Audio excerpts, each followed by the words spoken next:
From Illinois Public Media, this is The 21st Show. I'm Brian Mackey. Explaining the events in the aftermath of September 11th, 2001 was incredibly challenging, especially when talking about it with young people. 22 years later, this generation's elementary, middle, and high school students have no firsthand memories of 9/11, and the same even goes now for people in college. For educators, figuring out how to teach 9/11 can be difficult. With few official guidelines in place, teachers are working to help students understand how a series of events shaped the world as they know it today. But events they ultimately won't remember, but most of us will never forget.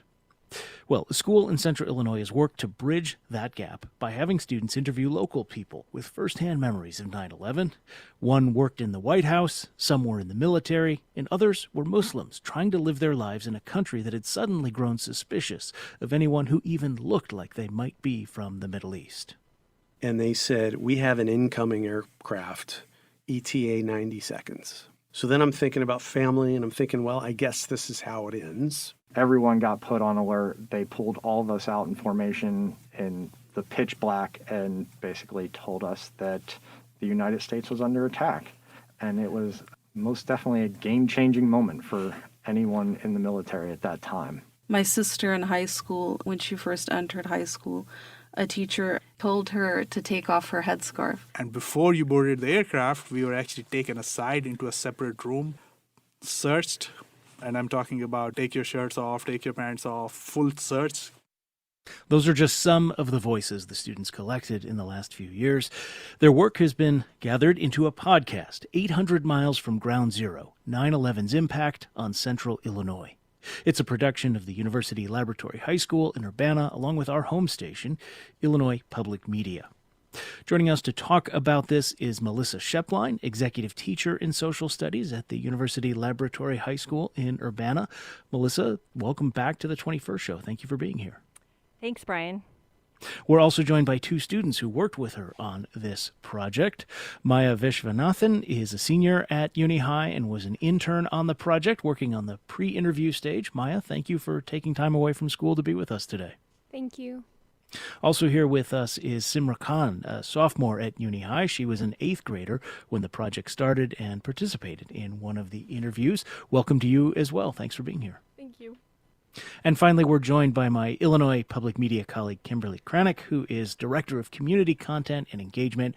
I like to think of her role as making sure we keep the public involved in making public radio. Kimberly, welcome to you as well. Hey, thanks, Brian. Good to be here.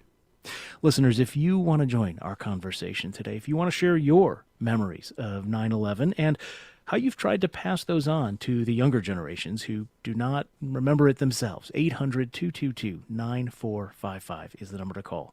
800-222-9455. All right, Melissa, I'm going to begin with you. Where were you on 9/11? What are your memories of that day? I was 24 years old, and I was in graduate school in Providence, Rhode Island. I remember waking up that morning and turning on the television, which was not a part of my normal morning routine. But like a lot of Americans, newscasters were already reporting about the first plane, but they didn't realize what was going on. They thought it might be an accident or a pilot error. And then, like a lot of Americans, I did watch live on television the second plane hitting the second tower. Yeah, I remember that initial thought. What is it, a Cessna? Is this an accident? That seems wildly unlikely. But Kimberly, what about you? What are your memories of that day? Yeah, I was right here at WILL, Illinois Public Media, and we heard that there was this plane that hit. And so we went down to the conference room right here at the station, and we turned on CNN, and we were listening and watching. And one thing I'll never forget is they had someone on the above where the plane had hit, and they were talking to them live on the phone. And then later that tower fell, and I knew that person that they had just listened to had not made it. Wow. Maya, I want to bring you into the conversation now. What did you understand about 9/11 before you started work on this project? I think I knew some of the facts about 9/11, what I read in books about the events and what led up to it, but I also knew my family's personal stories about what their experience was on that day, but I didn't know as many personal stories about people that were in the military or were in Washington, D.C. on that day, or in New York on that day, as I got to learn through the interviews. And so that really made me understand more about what people's experiences were like on that day and the details. Yeah. Simra, what about you? And I wonder if you have, I know obviously you don't have firsthand experiences of that day, but if there's a family story that's been passed down to you. Yeah, so I have been told personal stories about where my parents were, where my other family members were during 9/11, but obviously I wasn't alive during that time. My parents were in India when it happened. They weren't here in the US, so they saw it on the news. It was impactful. My uncle was in Rochester, New York, and he talked about, seeing it on the news and being impacted by that as well. In 5th grade, I remember on this day we watched footage of the plane hitting the two towers, and we talked about all that stipulated stuff like that. And I didn't know much about, 9/11 before I did this project, but I think it really helped me understand more about it. Yeah. Well, let's talk about the project then. And Melissa Shepline, you are the teacher, social studies, executive teacher in social studies at Uni High. How did this oral history project come about? So the Oral History Project has been going on as a partnership with WILL for actually 20 years in different formats. Every school year, as part of my 8th grade social studies curriculum, we choose a different topic to explore. And when I say we, it's actually me and some older students who have decided to stay involved in the production aspect of the project. And so that summer, 2 years ago, going into fall of 2021, we were thinking about what would be a good topic. And we knew from the news that the United States was going to be pulling out of Afghanistan at the end of August. And indeed, that ended up being a major news story the first 2 weeks of school. And September 11th just seemed like a really rich topic. My class is called Introduction to Social Studies. And in addition to doing the interviews, we do a pretty big background unit on the topic. And so I knew that this topic would allow us to explore things such as geography, religion, politics, U.S. government, international relations. And it did, I think, end up being a great project. Simra was actually, she's a 10th grader now, but she was an 8th grader at the time and was a part of that class that did the project. Well, Simra, how about that? I don't know, maybe I was going to ask what made you want to get involved in this, but maybe you didn't have a choice since it was in your class. Yeah. But talk about your involvement, and maybe you probably, I don't know, did you go above and beyond? How did you become so engaged with this? Yeah, so as an 8th grader, our class was required to do an oral history project. We had to, do a research unit. We had to give a presentation about what we learned. We had to prepare questions for our interviewee.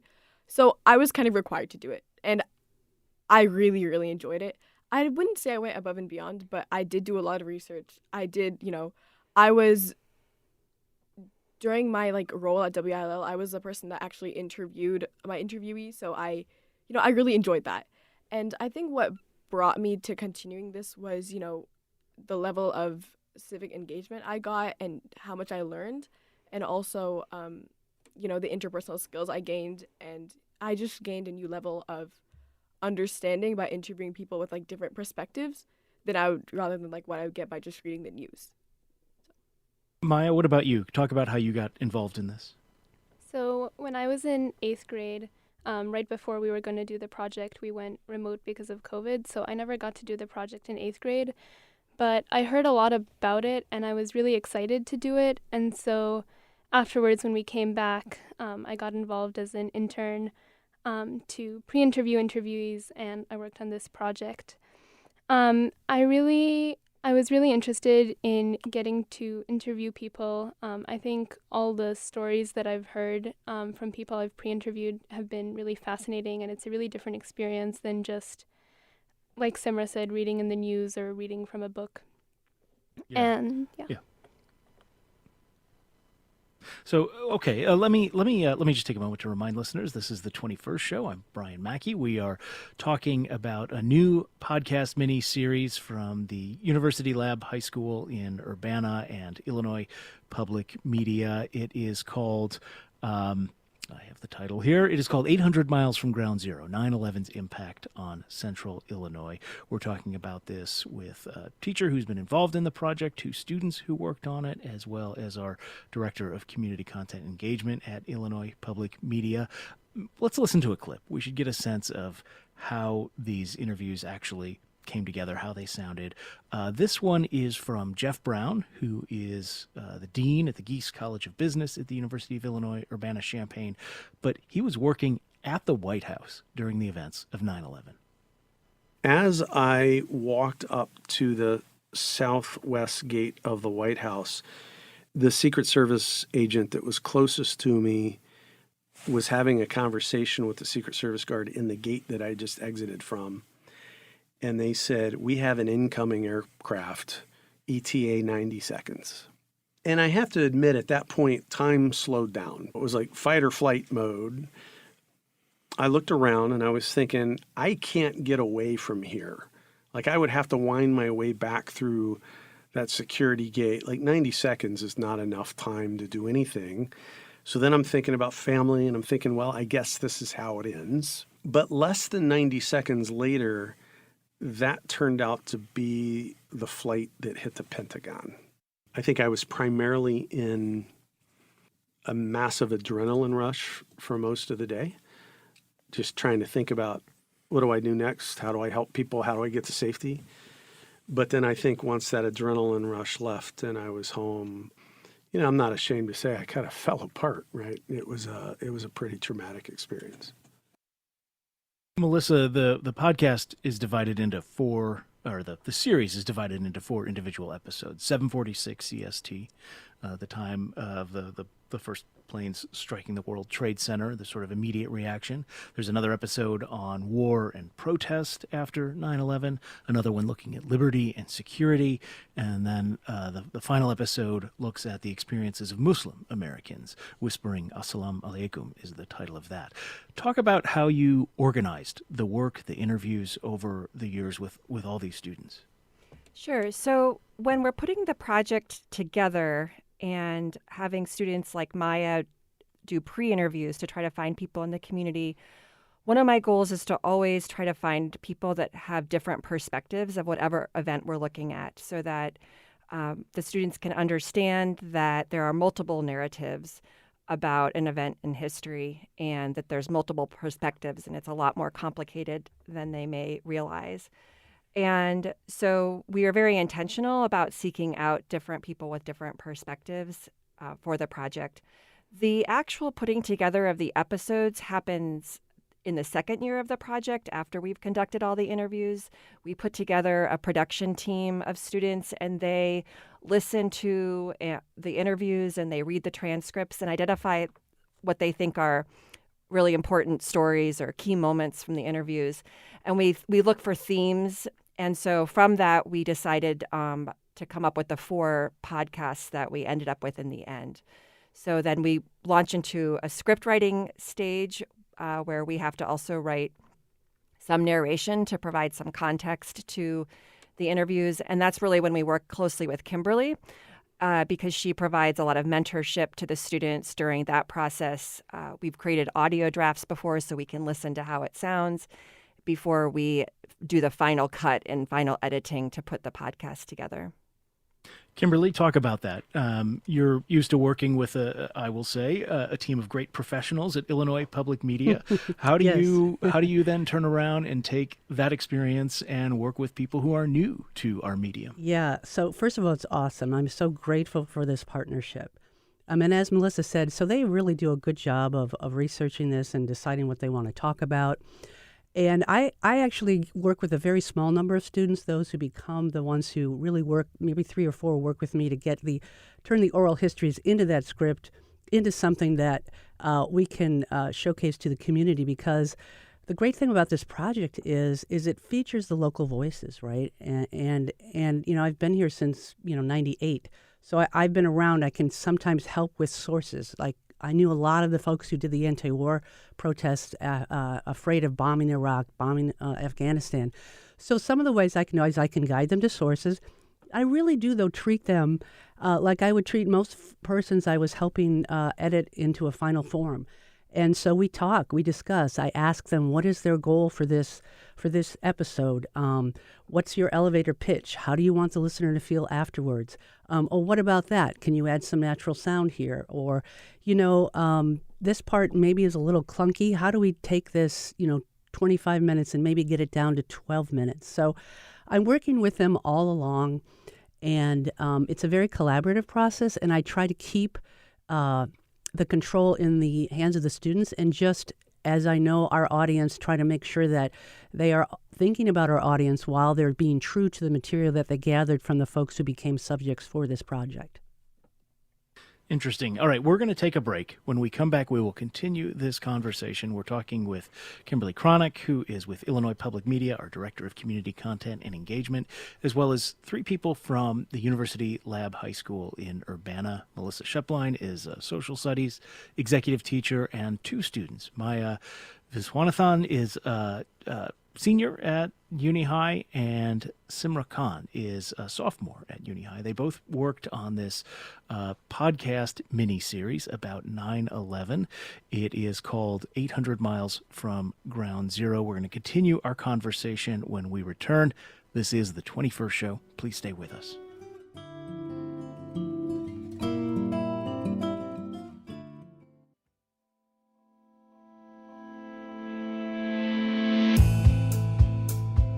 It's the 21st show. I'm Brian Mackey.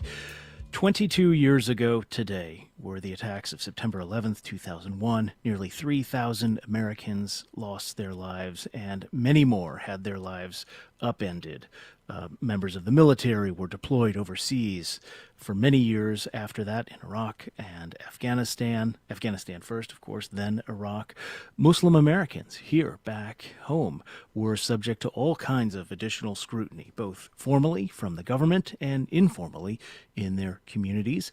All of this, the panoply of experiences of 9/11 from the perspective here in Central Illinois, have all been documented in a podcast mini-series created by students at the University Lab High School in Urbana. The series is called 800 Miles from Ground Zero, 9/11's Impact on Central Illinois. Let's listen to another clip from that series. This one is from an individual named Amar Bhutta, who is an immigrant from Pakistan and is presently a professor at Eastern Illinois University.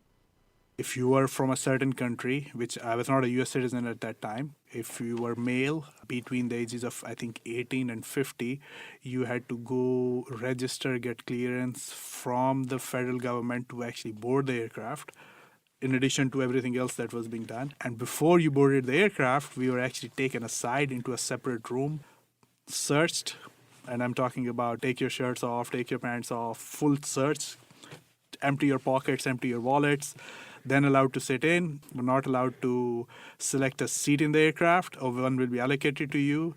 You get a boarding card, you walk into the airplane, your seat allocation is all the way in the back, and you look around, everyone in the back looks like you. So it was one of those experiences that really jolted all of us. All right, we are talking about this. That, again, was an excerpt from the podcast mini-series called 800 Miles from Ground Zero. We're talking about this with Melissa Shepline, who is a teacher in social studies at Uni High, who has led this oral history project. Kimberly Cronick, who is Director of Community Content and Engagement at Illinois Public Media, which collaborated with the students on this project, and two students who worked on it. Maya Viswanathan is a senior at Uni High and was an intern on the project, worked on the pre-interview stage, and Simra Khan is a sophomore at Uni High. She was an 8th grader when the project started and participated in one of the interviews. 800-222-9455 if you want to join our conversation today. 800-222-9455. Maya, tell us about the pre-interview work. What goes into that? The first step is that we look for people to interview. So we look for people in the Champaign-Urbana community that have a story to tell about 9/11. So for this project, we have a huge variety of different stories. So we have people that were in the military, Muslim Americans, people that were in New York or Washington, D.C. during 9/11, people that were involved in anti-war protesting, and more. So we look for people that have a story to tell, and then we reach out to them, and then we meet them just to talk to them without recording it for a little while to get a sense of what their story is, and help us prepare for the actual interview, which is done by the 8th graders. So, Simra, I understand you did one of these interviews. Who was it with, and what was that like? So I interviewed Jeff Brown, who is the dean of the Gia School of Business, and during my interview, I must say it was like a very out of body experience. I was in the moment. I was, it was like a conversation, but I really, really enjoyed it, and I just felt like I learned a lot from it, which was really inspirational. Well, we have another excerpt from that interview, so let's take a listen to that. This is his experience of just walking around in the aftermath of 9/11. It was strange to be walking through a U.S. city or walking into your own workplace and seeing uniformed military with very large guns standing everywhere, security perimeters set up, restricted access to things that had previously been accessible to the public. But also all the priorities changed. Suddenly we were working on topics we never would have dreamed of, like building owners can no longer get insurance against terrorism risk because all the insurers walked away and now they're in technical default on their mortgages. How are we going to prevent a complete credit meltdown in the United States? And maybe it's worth noting that he worked in the White House at the time, which is why he perhaps had a somewhat unique experience of his post 9/11 environment. But Melissa, I want to focus now on the 4th episode of the podcast, which is titled Whispering Assalamu Alaikum. I don't know that it's every organization would have chosen to dedicate an entire episode to the experience of Muslim Americans, although it was certainly a very salient part of that experience. So talk about that decision and how you came to include those voices. Sure. I first heard, so I grew up in Champaign-Urbana, and even though I lived on the East Coast when 9/11 happened, and actually the year after 9/11, I moved to Washington, D.C., where I lived for 10 years, so I also experienced post 9/11 in the nation's capital. But my mom actually lived here in Urbana, and my family is not Muslim, but I remember my mom talking to me about how one of the positive things that happened after 9/11 was how she and other members of the community got to know a lot of the Muslim community here in Champaign-Urbana, and that the mosque really opened their doors and wanted to connect with other people in the community and educate people about Islam and how they do not want to be associated with the individuals who carried out the attack. I also personally have Muslim friends, and I know how hard this event in history was for them. And so, yeah, I just knew that it had to be a part of our story. At uni, we have several students that are Muslim. We actually happen to be located just a few blocks from the mosque here in town. So during our background unit, we were able to go to the mosque and meet with the imam and learn a little bit about Islam. And I think some of my favorite interviews from the series are connected to that podcast. Well, let's take a listen to an excerpt from one of those. This is a woman named, I believe it's Fawzia Rahman, who was a student at the University of Illinois Urbana-Champaign during 9/11 and an active member of the Central Illinois Mosque and Islamic Center. My sister in high school, when she first entered high school, a teacher told her to take off her headscarf. And my sister's like, why? And she's like, well, we have a rule, you can't wear hats in our school. And she's like, it's not a hat. She's like, you have to take it off right now or else you have to leave my class. And she's like, well, I'll just leave your class. So that's one that really sticks out in my mind quite a bit. When things would happen anywhere in the world and the news here would choose to report that, and if it happened to be a Muslim, predominantly Muslim country or sounding Muslim-like, we definitely felt it. My dad would feel it in the hospital too with colleagues, and patients would talk about it. They're like, oh, but you're not like that. You're different. You know, your people are just kind of off. And I want to play one more clip along these lines. This is from Imad Rahman, who was a former president of the Muslim Student Association at the University of Illinois Urbana-Champaign. And he grew up as a Muslim in Springfield, Illinois, during the 1990s. Probably, 1989, I was like 10, 11 years old. I remember being called like a camel jockey, a raghead, and a sand N-word. I mean, I remember those types of words. I remember one summer the mailman was dropping off the mail at our house. I was playing basketball in the driveway, and he kind of started talking to me. He's like, "Are you related to some of those people we're fighting over there?" So, Simra, I understand you're a Muslim. To the extent you're comfortable talking about it, I wonder what this project meant for you through that lens. Yeah, so I wasn't alive during 9/11. I don't have any like firsthand experience with it. But my parents are Muslims, and they were in India when the attack happened. I think they were doing their masters, I think, in India. And my dad told me that he was like walking through his dining hall. He saw people like crowding around TV, and he saw like footage of it. So I remember him telling me that.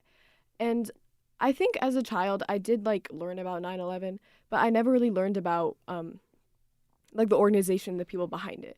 And if I asked my parents, they would just say, "Oh, it was bad people that did it," because that is obviously what one would say to a child. But that obviously made me really curious about it, because if I can't know about it, obviously I want to know more about it. And this curiosity just built up for me over years.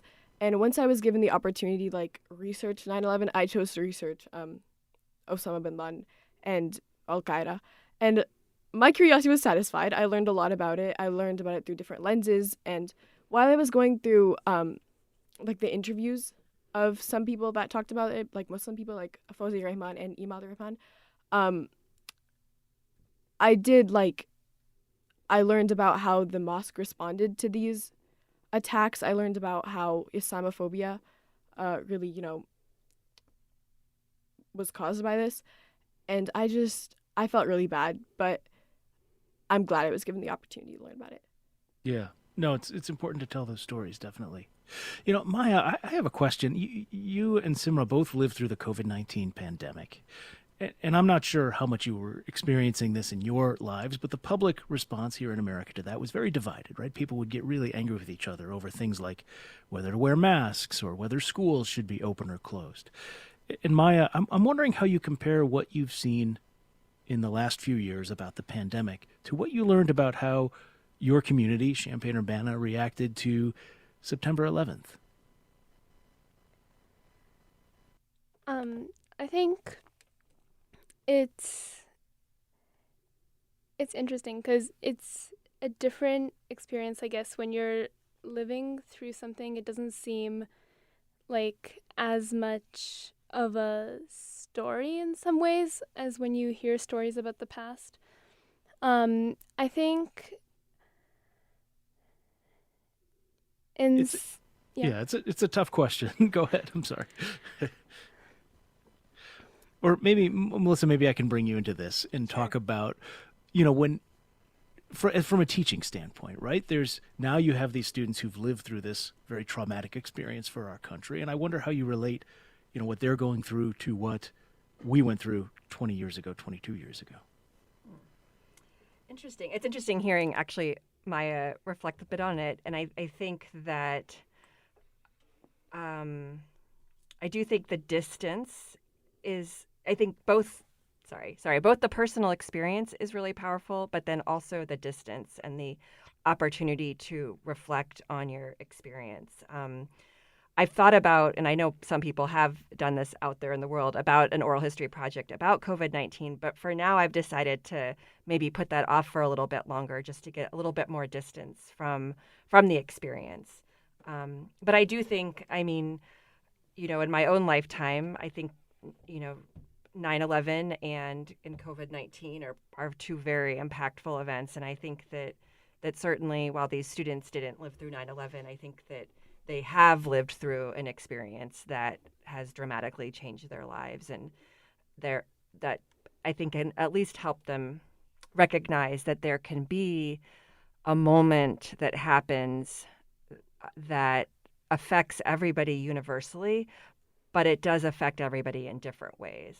And so just, I guess, having the chance to both reflect and validate your own experience, but to realize that your experience isn't the only experience. It's not the only story of that event in history. That's an excellent point. Kimberly, what do you think about this idea of oral history and whether it should be taken in the moment or whether you let some time pass before you do the interviews? Yeah, I'm so glad they let some time pass, because we see over and over again the richness of people who were there at the moment and 22 years later can reflect on it. Jeff Brown, was called to war, but then he realized, you know what?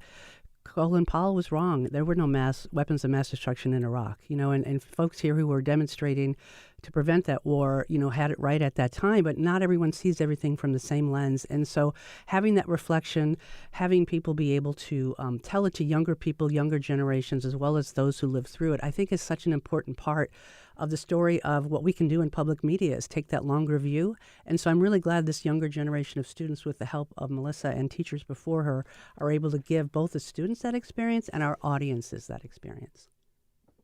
Well, Simra, now that you've been through an interview and preparing questions and actually talking to someone, which can be a very nerve-wracking experience, as you said, what do you think of the work of journalism and interviewing? Is it something you want to do more of? So I actually want to go into journalism in the future. I'm an intern at the Oral History Project. I'm a part of the pre-interview team like Maya, and I'm interested in going into political journalism. I think what really sparked my interest in that was this Oral History Project, because I did get to interview somebody who was there in the moment. Like Jeff Brown was at the White House. He experienced it firsthand. That really inspired me, and I want to be able to continue that. Yeah. Maya, what about you? Were you bitten by the bug, or are you happy to move on to other things in life? No, I also really enjoy interviewing people and would definitely want to do more of that and continue with similar projects. I think, it's a really different experience and really gets us to hear different perspectives and different details that wouldn't be brought up if we don't ask someone the questions and take the time to fully hear their story. And I really enjoy that. And so I would want to continue with that. Yeah. Melissa Shepline, only about a minute and a half remaining in our conversation. You began your teaching career, I think, the year after 9/11 in the suburbs of Washington. You had students who, this was really very close, personal, firsthand experience. Now you're teaching students halfway across the country with no experience. How do you continue to make 9/11 relevant to them? I think that's a great question. And not just the location, but having all the time that's passed too.